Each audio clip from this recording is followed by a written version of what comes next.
So we're roasting Nick, which is, you know, a daily occurrence, I guess, or it was when I still lived in Iowa. But this is special. It's a roast instead of just abuse. I kind of feel like I'm doing a eulogy at a funeral, but generally, when you're speaking at a funeral, you are unlikely to have the corpse waiting in the parking lot to kick your ass afterwards. In this case, however, it would probably be more likely to be the corpse trying to kick my ass. The idea of Nick coming after me, even if I were in the same zip code, is comedy. God knows I deliberately provoked him more times than I can count with disappointing results. But I'm trying to avoid the sex jokes. So, trick9 is a total mindfuck. If Eminem happened to get Stephen Colbert alone in some bleak, depressing Iowa jail cell, the product of that brutal and disturbing union would absolutely be Nick Strickland.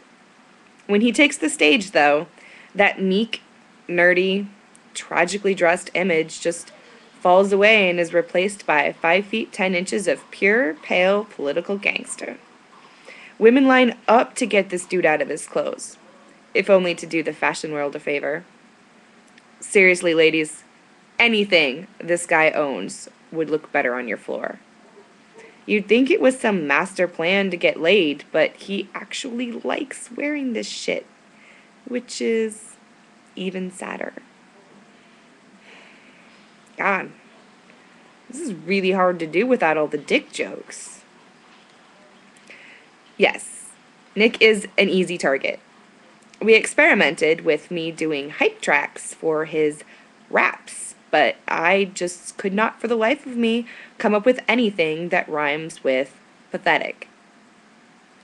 We were recording in his bedroom closet at the time, and I still maintain that the sight of all those pink polo shirts and the sweatpants were a mental boner killer. But probably I was just high. Plus, it's super hard to enunciate with a dick in your mouth.